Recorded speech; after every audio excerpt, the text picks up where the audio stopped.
Abhiman studio ಒಂದಲ್ಲ ಒಂದು ರೀತಿಯಲ್ಲಿ ಸದಾ ಸುದ್ದಿಯಲ್ಲಿರುವಂತಹ ಅಭಿಮಾನ್ ಸ್ಟುಡಿಯೋ ಜಾಗದ ವಿವಾದ ಈಗ ಮತ್ತೆ ಮುನ್ನೆಲೆಗೆ ಬಂದಿದೆ.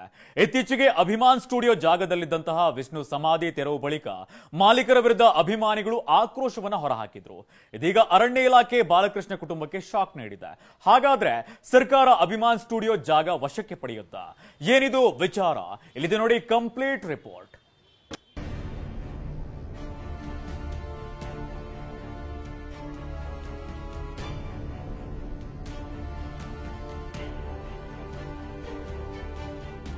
ಸಾಹಸ ಸಿಂಹ ವಿಷ್ಣು ಸಮಾಧಿ ಕೆಡವಿದವರಿಗೆ ಶಾಕ್. ಅಭಿಮಾನ್ ಸ್ಟುಡಿಯೋ ಜಾಗ ಮುಟ್ಟುಗೋಲು ಹಾಕಿಕೊಳ್ಳುತ್ತಾ ಸರ್ಕಾರ. ಅಭಿಮಾನ್ ಸ್ಟುಡಿಯೋದಲ್ಲಿದ್ದ ಸಾಹಸ ಸಿಂಹ ವಿಷ್ಣುವರ್ಧನ್ ಸಮಾಧಿಯನ್ನ ಇತ್ತೀಚೆಗೆ ಕೆಡವಲಾಗಿತ್ತು. ಅಭಿಮಾನ್ ಸ್ಟುಡಿಯೋ ಮಾಲೀಕರ ವಿರುದ್ಧ ವಿಷ್ಣುವರ್ಧನ್ ಅಭಿಮಾನಿಗಳು ರೊಚ್ಚಿಗೆದ್ದಿದ್ರು. ಈ ಎಲ್ಲ ಬೆಳವಣಿಗೆಗಳ ನಡುವೆ ಇದೀಗ ಅಭಿಮಾನ್ ಸ್ಟುಡಿಯೋ ಮಾಲೀಕರಿಗೆ ಶಾಕ್ ಎದುರಾಗಿದೆ.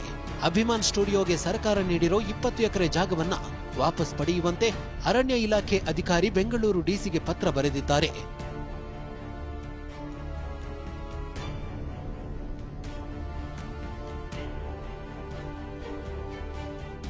ಹೌದು, ಹಾಗಾದ್ರೆ ಏನಿದು ಪತ್ರ? ಯಾರು ಯಾರಿಗೆ ಬರೆದಿದ್ದಾರೆ?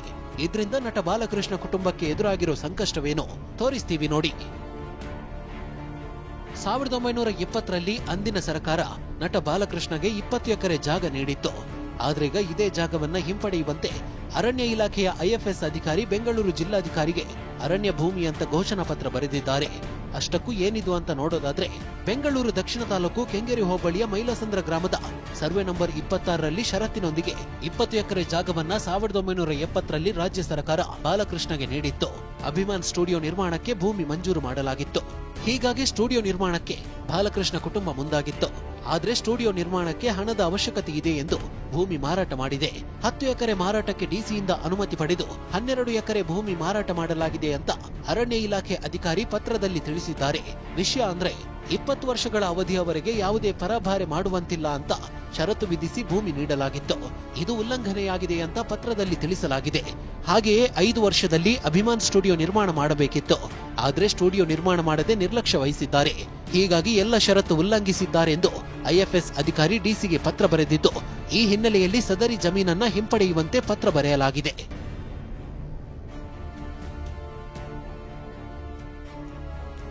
ಅರಣ್ಯಾಧಿಕಾರಿ ಪತ್ರ ಬರೆದಿರೋ ಬೆನ್ನಲ್ಲೇ ವಿಷ್ಣು ಅಭಿಮಾನಿಗಳ ಸಂಘದ ಅಧ್ಯಕ್ಷ ವೀರಕಪುತ್ರ ಶ್ರೀನಿವಾಸ್ ಸೋಷಿಯಲ್ ಮೀಡಿಯಾದಲ್ಲಿ ಪೋಸ್ಟ್ ಮಾಡಿದ್ದಾರೆ. ಅಭಿಮಾನಿಗಳ ಕಣ್ಣೀರಿಗೆ ನ್ಯಾಯ ಸಿಕ್ತು ಎಂದಿದ್ದಾರೆ. ಬಹಳ ಖುಷಿ ಆಗ್ತಿದೆ. ಅದರ ಜೊತೆಗೆ ಒಂದು ಆತಂಕವೂ ಇದೆ. ಮುಖ್ಯಮಂತ್ರಿಗಳನ್ನ ಭೇಟಿ ಮಾಡಿ ಸ್ಪಷ್ಟವಾಗಿ ಹೇಳ್ತೀವಿ, ಇಷ್ಟು ದೊಡ್ಡ ಹಗರಣ ಆಗಿರೋ ಭೂಮಿಯನ್ನು ನೀವು ಯಾವುದೇ ಕಾರಣಕ್ಕೂ ಮುಟ್ಟುಗೋಲು ಪ್ರಕ್ರಿಯೆಯಿಂದ ಹಿಂಜರಿಯಬಾರದು ಮತ್ತು ಇದನ್ನು ಮುಗಿಸಲೇಬೇಕು ಅಂತ ಒತ್ತಡವನ್ನು ಏರಿ, ಜೊತೆಗೆ ಅಲ್ಲಿ ಡಾಕ್ಟರ್ ವಿಷ್ಣುವರ್ಧನ್ ಅವರ ಪುಣ್ಯಭೂಮಿಯನ್ನು ಒಂದು ವಿಶ್ರಾಂತಿ ವನವನ್ನು ಅಥವಾ ಒಂದು ಸರಳ ಸ್ಮರಣಾ ಕೇಂದ್ರವನ್ನ ಮಾಡಿಕೊಡಬೇಕು ಅಂತ ಕೂಡ ವಿನಂತಿ ಮಾಡ್ತೀವಿ. ಈ ಬಗ್ಗೆ ಪ್ರತಿಕ್ರಿಯಿಸಿರೋ ನಟ ಅನಿರುದ್ಧ್, 12 ಎಕರೆ ಮಾರಿದ ದುಡ್ಡಲ್ಲಿ ಸ್ಟುಡಿಯೋ ಕಟ್ತೀವಿ ಅಂದಿದ್ರು. ಆದ್ರೆ ಸ್ಟುಡಿಯೋ ಕಟ್ಟಿಲ್ಲ. ಸರ್ಕಾರ ಮುಟ್ಟುಗೋಲು ಹಾಕಿಕೊಂಡ್ರೆ ಸ್ವಾಗತ ಅಂತ ಹೇಳಿದ್ದಾರೆ.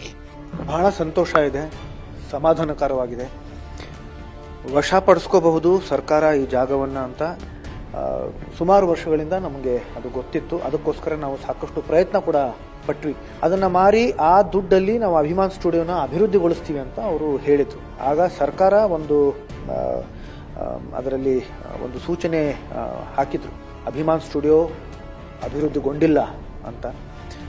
ಹಾಗಿದ್ದ ಪಕ್ಷದಲ್ಲಿ ನಾವು ಆ ಜಾಗವನ್ನ ವಶಪಡಿಸ್ಕೊಳ್ತೀವಿ ಅಂತ. ಅದು ಈಗ ವಶಪಡಿಸ್ಕೊಂಡಿದ್ದಾರೆ. ಹಾಗಾಗಿ ಇವತ್ತು ನಾವು ಅವ್ರ ಹತ್ರ ಹೋಗೋದಕ್ಕೆ ಪ್ರಯತ್ನ ಪಡ್ತಾ ಇದೀವಿ. ನಾನು ಭೇಟಿಗೋಸ್ಕರ ನಾನು ಕಾಯ್ತಾ ಇದ್ದೀನಿ. ಇತ್ತ ಅಭಿಮಾನ್ ಸ್ಟುಡಿಯೋ ಮಾಲೀಕ ಬಾಲಕೃಷ್ಣ ಪುತ್ರಿ ಗೀತಾ TV9ಗೆ ಪ್ರತಿಕ್ರಿಯಿಸಿದ್ದಾರೆ. ಸರ್ಕಾರ ಮುಟ್ಟುಗೋಲು ಹಾಕಿಕೊಂಡ್ರೆ ಕೋರ್ಟ್ ಮೊರೆ ಹೋಗ್ತೇನೆ, ಕೋರ್ಟ್ಗೆ ಹೋಗಿ ತಡೆಯಾಜ್ಞೆ ತರುತ್ತೇನೆಂದು ಮಾಹಿತಿ ನೀಡಿದ್ದಾರೆ.